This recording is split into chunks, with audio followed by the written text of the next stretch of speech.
Hi, my name's Elisa Toucet. I'm with the Lending Hub, the Real Estate Hub, and Toucet and Associates. I am a licensed mortgage broker, a licensed real estate broker, and a paralegal, real estate paralegal. Diversified game.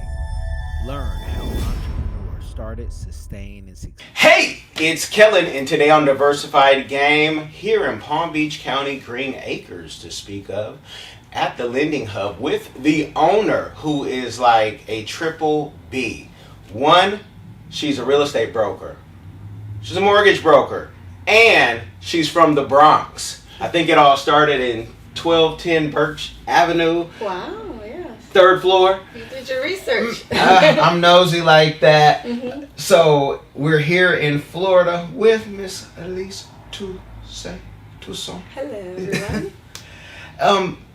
How did we get here from the Bronx? Let's just start there. Well, let's just say it wasn't my choice. My dad relocated his job here in Florida. I wasn't exactly too happy because I think I was 16 years old. So that means I was, what do you call that? I would have been a junior here in Florida. So I came here my junior year. So I left Evander Childs High School in the Bronx and started here at Ely High School in Pompano. Okay. Was it culture shock, or did you find enough New Yorkers down here to say? No, it was complete culture shock. As a matter of fact, because I was fresh from New York and lived there my whole life, they call me Rosie Perez because they said I had such a strong New York accent. So it wasn't the best of times, but it wasn't the worst. Okay. And of course, because at that time, Rosie Perez was like and still to this day for, Afro-Latino woman, that's all that a lot of people know. Right, recognized and, publicly. That's true. Yeah, and who knows, you might be able to fight like her too, so. Well, let's say I don't want to be tested. Got you. I was talking about, what workout routine, and you were saying I just got back into boxing, but something tells me you didn't take too much of a break. So it's just a feeling, because boxers know boxers. But, and I love that when women are doing martial arts. I think all women should do like jiu-jitsu and all that. That should be next on the list. I'm just, actually I started with Haganah. I don't know if you've ever heard of Haganah. No. Haganah is a combination. It's Israeli self-defense. Mm-hmm. Actually, that's what they teach the Israeli soldiers. So you learn a little combat, a little gun action. So I was trained to utilize guns. Now, I'm not going to say I know it really Pronounce well. it again, because I know it as Haganah. Krav Maga. Yes, but that is a version of it, but it's not actually the same. But yeah, it's very similar. Okay. Yeah. So okay. It's a combination of, you learn some guns, you learn some self-defense techniques, how to disarm, how to, like, if someone has you in a certain position, how to flip yourself out, how to defend yourself. Yeah. So it's interesting, and plus you learn, some kickboxing, some actual boxing, some wrestling. It's a little bit of everything, kind of all, broken down into steps. Okay. I did that for a very small period of time, so I can't even really comment too much on it. But don't test her.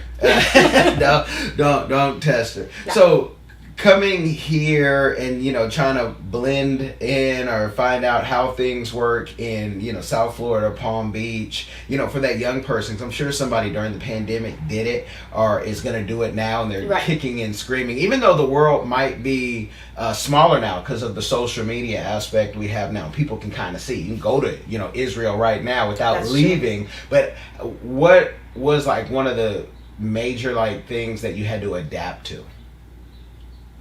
The sound. I'm from the Bronx. I'm used to music and city life and just a melting pot of everybody kind of knowing each other. I grew up in Eastchester Project, so it's like who your neighbors are. People don't usually move too much in New York, at least from where I was from. So you grow up with the same people all the way up from like preschool all the way up to high school, unless you change from like private to public, which is what we did. Mm-hmm. So I think because of that, I'm more well-rounded. And I think I'm also the pace. People here in Florida, when you're first coming from New York, they're much slower pace. I mean, the vibe, the beat, everything is different. Everything's different. Okay. Now, in hindsight, since you were kind of kicking and screaming and weren't happy leaving your friends that you knew for life, Yes. in hindsight, was it a great move? Did it save you from any dramas that, people get into, down the line at 17, 18, trying to figure life out with all the temptations and hustle in New York? I would say this. Yes and no. No, because my parents, my mother, so strict. There was no way. She was always 5 steps ahead of me, so she stopped me anyways. I could barely breathe in New York anyway. So, however, you learn certain things when you are in one environment and then you go to another. For example, I didn't know we were poor, or at least, when you're in, you grew up in an Eastchester projects versus, suburbia, and coming into suburbia life in Florida, it is a culture shock because you start realizing what you had and what you didn't have because now you're presented with other things and other options. So I would say they did an excellent job of, allowing me to grow up with values and still be in that type of culture and still raise a good, independent-minded person. Okay. No, that's, and I just think, we look at from crime to teenage pregnancy, parents are always trying to figure out where's the best place, but the same thing that could happen in the suburbs can happen in the hood, and Can happen the anywhere. best drugs are in the suburbs. Absolutely. I think it has to start from home, however where you're raised and what you're used to. And then there has to be a certain point where somebody just says, okay, I grew up in this environment, but I'm not going to be like this. And this is why. Or I'm going to be like this because of this or in spite of this. So you always have a choice of who you're going to become or how you're going to be based on what it is that you receive or how you perceive it. Okay. Side note, that one for London and Sydney, my daughters, and this is my Telemundo commercial where we don't take commercials, we just do this. London and Sydney, where our book is inspired by, I'm staying on you because you can become a triple threat in all that you do. And become a real estate broker, a mortgage broker, a paralegal. Right. And I love that what it looked like when I was doing my research that, you started as a paralegal, but you didn't want to stop there, but you now have a better understanding probably of, the law and how that works in most real estate people who might just take a course, even online, and they think, oh, I got it figured out. Can you talk about the journey and if I got it correct? Okay. Did you start from paralegal and then what made you say, I want to move up and not just become, someone who shows people houses, but somebody who manages the people who do that? Okay, that's an excellent question. So the first point is, no, I started in the mortgage industry when I was about, I don't know, I say 18 or 19, but probably, let's just say I was really involved when I was in my 20s, early 20s. So what that means is I learned from the ground up. I worked for Transamerica Financial Services, and Transamerica Financial Services did mortgages. When I started, I was hired as a processor, and at that time it was called branch coordinator.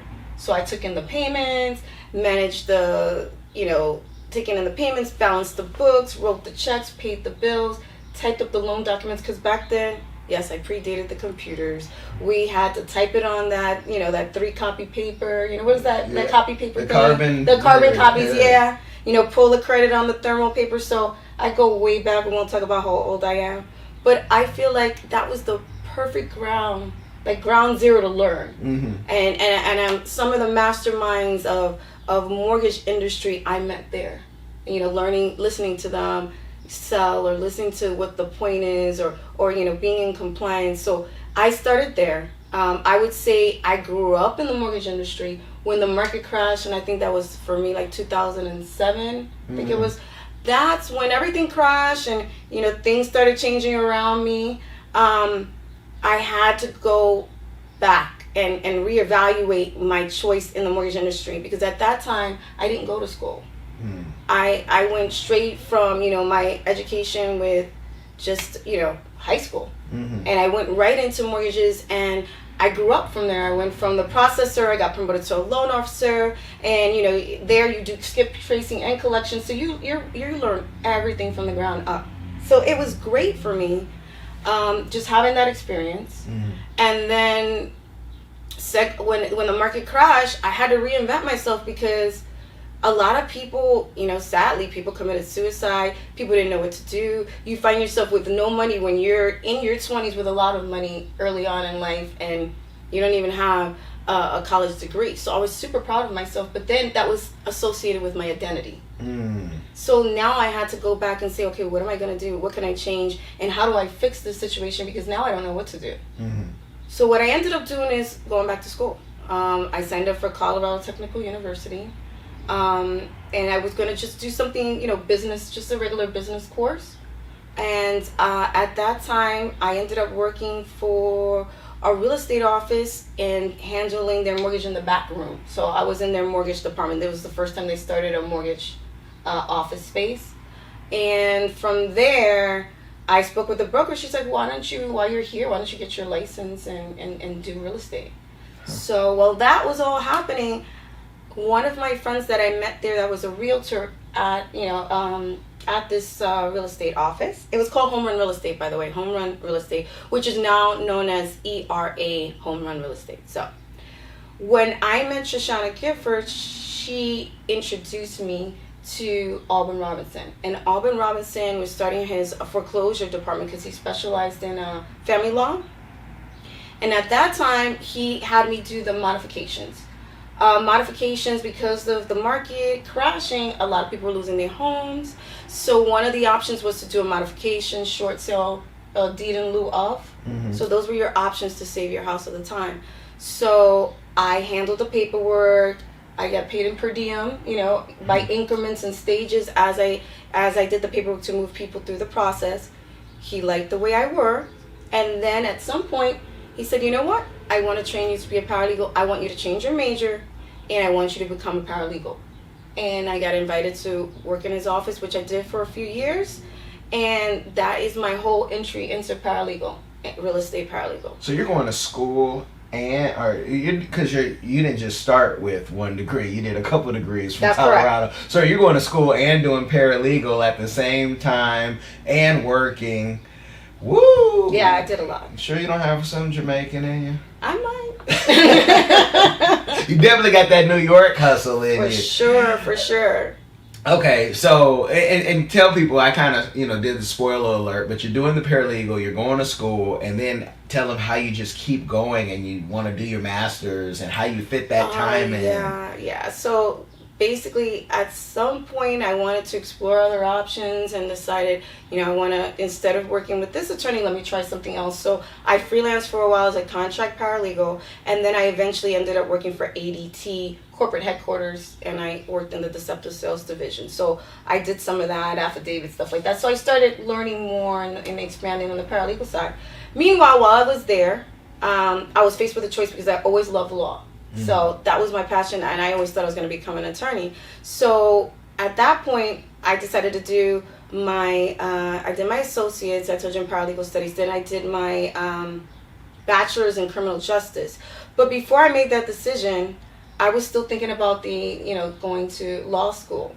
But because you had to go to an actual brick and mortar, I didn't find myself having the time to do it all, meaning full-time studying, full-time going, working at ADT and stuff like that. But the interesting thing is I met some friends, and one of them did the very thing. She went to law school, and we were working together as paralegals at ADT. So at the end of the day, it's all about your frame of mind. How bad do you want it?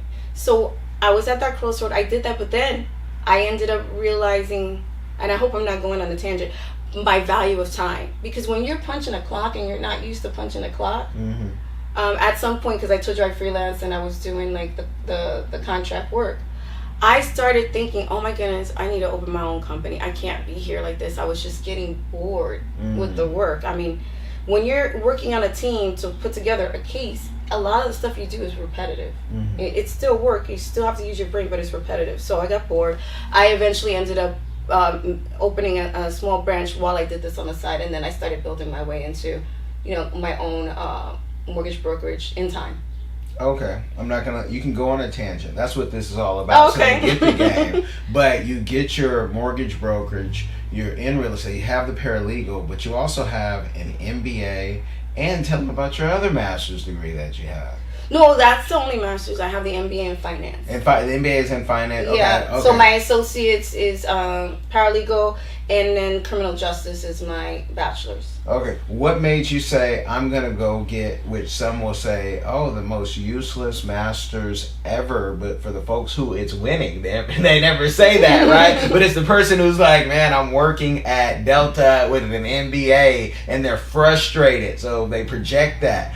What made you go say I want to go do my MBA? For me, I started something, so it was a challenge. Like, okay, I got my associates. Let me see how far up I can go. And I challenged myself to do that because I'm like, I just had to feel like I'm excelling in something while I'm growing my steps into business. Mm-hmm. So that was just an achievement mark for me. I felt like if you're not going to be an attorney, you're not going to do this, you're not going to do that, well, you're at least going to get your MBA. Okay. And there's some attorneys that I know too who say I'm making $25,000 a year because they're not cutthroat. So they say, and you have to be somewhat of a cutthroat, depending on, what you do. There's 100 ways to. No, but you're 100% right. I know plenty of attorneys that, they feel like they went and they studied, they did all of this, and they spend so much and they owe so much in loans, and they're wondering, okay, what did I do wrong? Mm-hmm. Or where is my next step? And sometimes you end up crossing over, but doesn't that happen to everybody? You have this whole path, this life choice, and then you come to this moment in time where you're like, okay, what do I do and where do I go? And sometimes that's your breakthrough moment where something that you didn't know that you were going to do or that you were capable of doing, that's when you kind of like just bust through. So it's important to recognize that moment, recognize that you're frustrated, recognize that you're in a standstill, sit there, acknowledge it, but then just push through, because right over that line is where your breakthrough moment is. And that's what every good book is about, every best-selling author is about. Like, everyone's past that challenge. So that's the one thing that I could say, if I'm going to give anybody advice, is no matter what you're doing, what your career is, or what's going on in your life, just keep pushing and remember that there's always hope tomorrow. Things change in a day, and nothing stays the same. So if you're always pushing through till you just break through, then you're going to be the next story that people are going to want to hear about. For that 14-year-old who's listening and says, wait, okay, I know what a real estate agent does, but a mortgage broker, and sometimes you have even a 33-year-old about to buy their first house and they don't know, and so then they might come to you and ask you things that, like, look, I can help you, but that's not necessarily, I can't guarantee you anything. Can you talk about why you wanted to do both here at the Lending Hub? Why was that important to be able to have that type of power, really, to help people, especially because this is like the biggest purchase most people are ever going to buy? Absolutely. Well, first thing is, I always believe that he who has the money controls the game. So if you know where to follow the money, is what they always tell you. Mm-hmm. So if you know and you have a good concept of what it takes to tell a person or help a person get qualified to purchase, then their next step is to start shopping. So that's crucial. So the difference with me versus, I guess, any other mortgage person out there is, let's just say for whatever reason you don't qualify and you're not ready and you have those questions. Mm-hmm. I actually sit there and take the time to explain it. I'm taking my personal time out to explain to you, answer all your questions, and then I do what's called an action plan. I'll tell you, do 1, 2, 3, 4, 5, put deadlines on it, and then we check in with each other so that when it's time for you to be ready, then we'll go for it. You're not just another number to me. You're an actual person that I'm helping, and that's what makes me feel good and makes it worth what I do. And that's why I do both, because at the end of the day, you have some realtors that you cannot comment on financing. Mm-hmm. It's illegal for them to quote you rates, tell you anything that has to do with the math part, because a realtor's job is to show you property and follow that pre-qualification letter and make sure they're within those guidelines, so that when they do get you into contract for a home, you're in a home that you actually qualify for. Yeah. So being able to do both and have both hats is just like, one stop, meaning you have this question, you have this question. It's nice to be able to well-roundedly help a person. And sometimes I don't do both roles for a person. Sometimes I can still just speak on it and give them that guidance that they're looking for. Have you ever been the buyer's agent, the seller's agent, and handle the lending? Like in the state, I don't know the laws, but have you ever? I will say I have done both sides of the transaction, and I have done multiple transactions for people. There are guidelines in which you have to comply, where it has to be a certain type of loan or done a certain type of way. But yes, the answer is true. Yes, I've been able to do both sides, and my clients get both benefits. And the nice thing is, not many people know the law when it comes to like the real estate part. Now, I'm not an attorney, and I have to disclose that, so I cannot quote the law. And not yet, right? And I can't advise you on that. But in terms of real estate and mortgages, yes, I'm an expert that I can speak on that, and I do have the background and credentials to back it up. Geek out with us real quick and just let us know at least one type of loan or term that you can do all of those things, just because I want to know what, like you said, is conventional. Okay. Yeah. Okay. Yeah. So, and that could be any type of conventional loan, debt service loan, conventional first time home buyer. There's so many different levels, but I would say government loans, they frown upon that. I'll just say that for the most part. Okay, and I'm thinking like and unfortunately many communities, but especially Black and Latina communities, like when people pass, there's always some confusion of who gets what. And I can see someone like you coming in and saying, "Look, Grandma's house, this is what we're gonna do, and I can handle it on both sides. I just need, okay, we know you love abuela, but this person, let's just do it like this, so it's not messy." With that, and you're running this, and you said you're not going to say your age, but nobody could guess it. Black don't crack, unless you smoke it. Now if y'all smoking it up and got the hash every night, to each his own. Yeah, cada loco con su tema. To each his own. And I know you like your cigars, we'll get into that later, but I mean smoking something else, Whitney Bobby, but with growing this business, like what have been some of the challenges, young woman, small woman at that, going into, I would guess, a male game, a white male game at that, and being taken seriously while you drive in your exotic, beautiful cars? How do I answer that? Well, it is a challenge because, first of all, like you said, I'll walk into an office and sometimes they'll look at me and they won't even recognize me for who I am. It's like, okay. So it's all about your presence and how you answer and how you feel. Because you cannot let anyone dictate and make and determine how you should feel or how you represent yourself. And if you don't feel like you're being treated fairly or you don't like what they say, well, guess what? There's other doors you can knock on, and there's other people that are going to actually genuinely want to help you. So I went with that approach. And then I did also go with what I can control. So, knock on another door, talk to another friend, and maybe take another softer approach, go through a friend and have them refer me. Sometimes that's better than just walking in cold. Okay. It's always about, not who you know, and this is a Mr. Knowles comment, but who knows you. And if someone knows you, it's always easier to get a yes. That's true.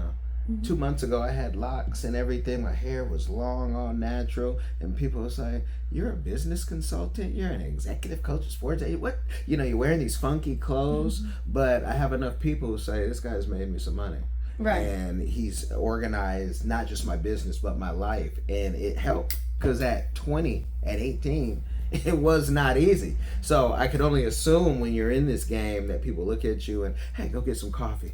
Oh yeah, that happened to me. Or you're just a baby. You couldn't possibly know what you're talking about until they heard me talk. Yeah. That's the thing of when you don't age like some people. Right. And it's like, man, am I going to have to get gray hairs all through for y'all to put some respect on my experience? I've done this for 20 years. So let's talk about, I was talking about your cigars, whatnot. Is that one of your vices? Are you like a Steve Harvey, expert in cigars? You can tell a Cuban versus a Tampa?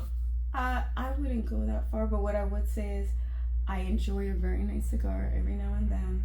I can talk about the seeds. I can talk about the leaves. The aroma. I've always loved it, but I won't say it's something that is my once in a blue moon thing Sometimes the moon is blue a little bit more often than other times, depending on who I'm around. Yeah. But yeah, that's just my thing, you know.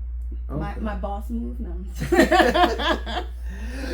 Now we're in South Florida, where we are so blessed to have so many different cultures, whatnot. You were talking about you coming from, New York, where everybody is, some would say, on top of each other. So you got to know and smell your neighbor. Whether Right. it's curry cooking, depending on which parts of the world.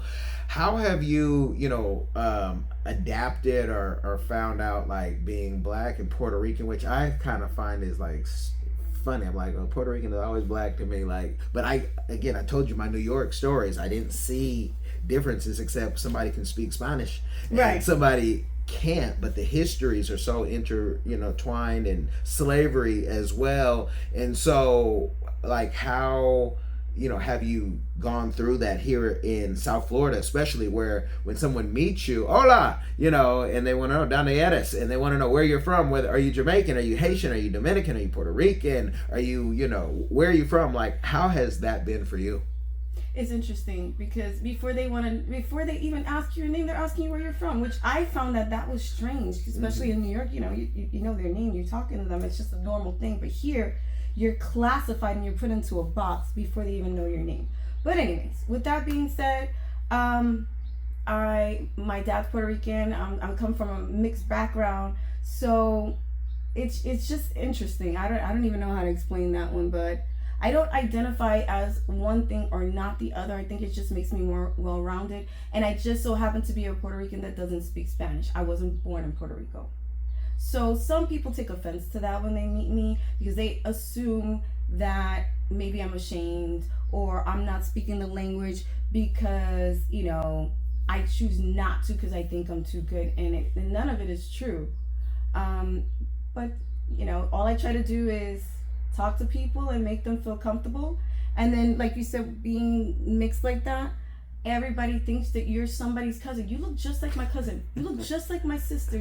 So having that familiarity of people recognizing you and you feeling automatically like family to them, I think that's an advantage for me, especially with my personality. They feel that warmthness, and then when they have that association already, it's like just a soft intro into, and then I'm trying to help them get their house, so they feel like, oh, this is my sister Lisa, or this is my cousin Lisa that's gonna hook me up. Lisa's there, she's gonna help me. So it makes them already feel like they're at home, and I love that about me, and I love that about the relationship with my people.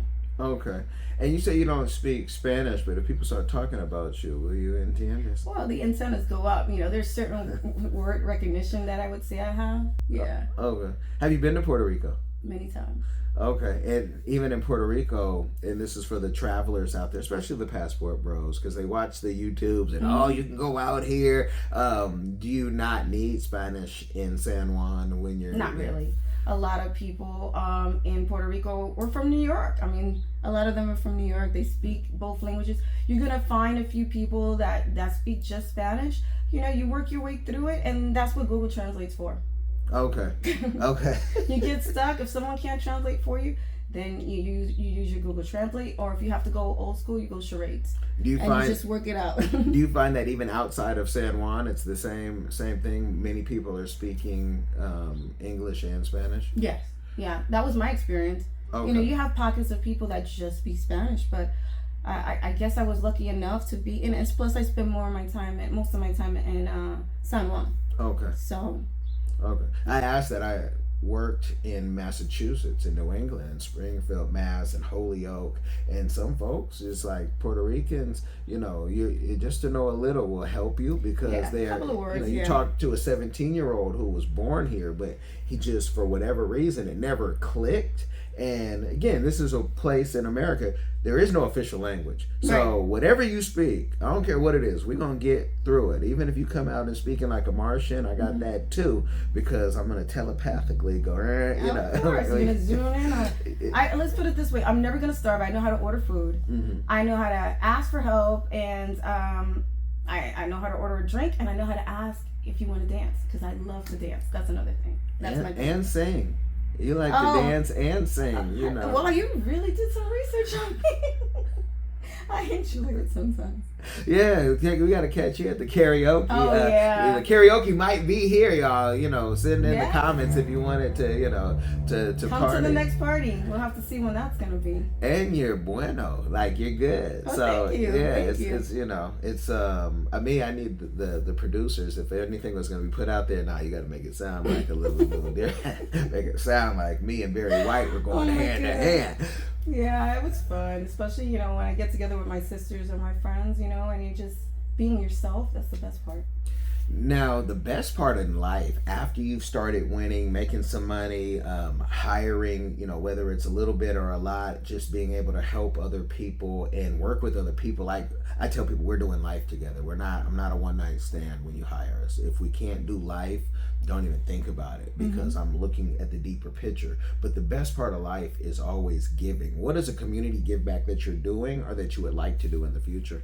Well, one of my main give backs is I'm Talented Teen Club. I'm a mentor for Talented Teen Club.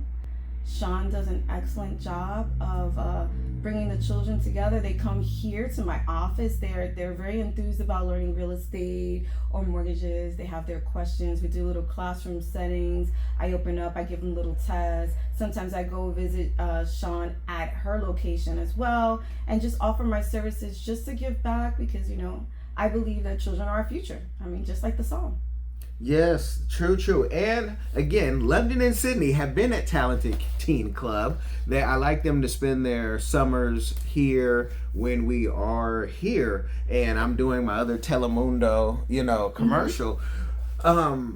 With what you see in the youth now, we hear a lot of people say the young people don't want to work, the young people don't want to learn. What are you seeing versus when we all grew up and you were forced to go play outside? There was no you can be inside all day, because there was no tablet, there was none of this. True. That TV better be off, because that's an energy bill, and Right. so are the lights. So how are you seeing young people right now, and what would be like a tip that you give someone to maybe shake a habit or create a habit in their life? The phones. I would say less with the phones. I mean, I've actually seen children sit here right next to each other and they're texting each other. Talk, have a conversation, verbalize. I believe that these skills are getting diminished because of they're not using their vocal skills. They're not interacting like they should. They're not playing outside. I feel like the world is changing, and all they know is tech. You have to be more well-rounded than that, because at the end of the day, what are you going to do if technology, for whatever reason, stops working? I mean, look what happened to the pandemic, or when we have any type of natural disasters when there's no internet or there's no electricity. How are you going to survive if this is where your mind is always? You have to know how to disconnect and show them another way and teach them while they're young, so they can be able to adapt better than when they're caught in a natural disaster and they freak out for 2.5 seconds because they don't know how to be. That's scary. Okay, and we have now movies that I believe Obama either produced or consulted with on Netflix that show, and everything stops, how useless some people are. No farming skills, None. It's sad. Yeah, you talk about communication skills. We recently came back from Asia, my family and I, and Japan, as beautiful as it is, as friendly as the people are, and you can see it on YouTube too, but it's real life. When they're even on a date, on the train, they don't talk. Right. They're just texting. Exactly, it's crazy. And it's the reason why their population, they don't have a big population of young people, and it's mostly older, because of course there's not enough relations of all sorts. And so we can kind of see, but they're so technologically advanced. It's like they're not missing anything in their mind. It's almost like we're becoming, some of our kids, like they're gonna be Japanese, and then maybe they will not say relationships for what? I have a cyborg, I have a robot. Where do you think we're going with it? Will we ever get to a point where you think people just talk to their phone all day and that's their boyfriend, girlfriend, mother, father, all that? At the rate we're going, it's possible. I mean, artificial intelligence is just that. It's artificial. Be more organic. Know who you are and be who you are, and be more well-rounded is the best thing that I could say. Okay. And I could say so much, but I don't want to give everything away that I have on my mind, because I could do a Joe Rogan podcast with you where we could be 3 hours. We'd have to crack over that wine or something. That's fine with me. But I want to save something, because I want to talk about, you have more ventures coming up, and this is your media room. Yes. And you're going to be podcasting and YouTubing. Correct. I want you to just give them a sneak peek, because I want them to bother you and tune in. Great storytellers always leave more, but I want you to tell them what you're going to be filming, what your content's going to be about, and I'll make sure I have links in the description. Sounds good. So I'm going to be talking about mortgages. I'm going to give you some little first-time home buyer tips. Number one, I'm going to talk about some tips. I'm going to talk about some do's and don'ts. I'm going to be leaving myself open so that I can answer your questions. I'm also going to be talking about real estate. Okay, where's a good place to buy? Where's the new construction happening? What are the price points? What are the pitfalls? What's going on in the industry? What's going on in the real estate industry? I'm going to have some special guests that are going to come here that are either attorneys, or they're investigators, or they're actual clients that had an experience, good or bad. We're going to talk about it. I may have an underwriter here, an appraiser, credit repair, both business and personal. I'm going to try to just bring people here that's going to be able to offer you guys something of education, something of value, where you feel like, wow, I learned something. I didn't know that. Okay, cool. I'm going to start setting up. Let me give her a call. Let me ask these questions. I'm going to make myself open so I can do that for you guys. And then one of the ideas I had down the road, we'll see, and maybe I shouldn't even say it, I don't know, but I'm going to have this channel and I'm thinking of adding something fun. I don't know about you guys, but everything I'm hearing from my girlfriends and even my guy friends about dating has been horrible, especially when you're getting into, you know, our age bracket, you know, 40 and up. I would say, you know, even in between, just getting opinions, maybe having a little consult with a few girls, talk about a little dates, maybe do a little not newlywed, what was that show called? The dating game. Yeah, the dating game. I'm thinking about doing something fun like that and just, you know, getting your feedback. But before I do, is that something that anybody's even interested in? Are you interested in maybe being set up for a date or being considered for this blind date opportunity here locally in Green Acres, Florida? If that's something that is of interest, write us back and let me know. We'll have you on the show if we actually get it going. I'm going to tell you off air, I helped a creator create something here in South Florida that she didn't like it once she started getting some traction. But there's some very popular shows out there that are doing it. It's a very hot market. And me being the date doctor with, 4 marriages that I've connected. Oh, I didn't know that. That's interesting. Yeah. I'd love to see something like this. I like watching it and we'll talk off air about some of my other connections. Yeah, that'd be great. great. It's all about you. It's all about you, people, really, too. When you need your real estate, when you need your mortgage broker, when you need now we know dating show, where you need to come. I want to leave something more so you guys will be excited about these things. I could do this all day, every day, so you just let me know. But now, audience, it's on you. I need you to like this stuff. I need you to subscribe to it. Look in the description box and go follow and, go link in, say, hey, I like this, make comments. But most importantly, I need you to share this game with somebody. It will change their life. You guys, be blessed. Hello everyone! Join us on an exciting journey with Explore the World Cameroon. London and Sydney go take you explore Cameroon, the heart of Africa. Experience the vibrant culture, nature and traditions from Yaoundé market to rainforest adventures. Every page na new discovery. Join the Cameroonian food, music and wildlife with our explorers. This book na true celebration of Cameroon spirit. Get your copy now. Available on Amazon, Barnes & Noble, and through your library and bookstores via Ingram's Park. Don't miss this adventure. Hi everyone. Have you ever been curious about visiting Africa? Which African country were you interested in? Kenya, Nigeria, Uganda, South Africa, Ethiopia? Which country are you interested in? My good friend, Kellen Cash Coleman, came up with a course called My First Trip to Africa that'll guide you through this process. It's only $20, and in this course you'll learn about passports, visas, vaccinations that you need before you go there, as well as a budget, how much the trip is going to cost. He also talks about what you should pack, what you should take with you, how you should travel on a budget. Did you know that $100 is worth 1,000 South African rand and over 10,000 Kenyan shillings?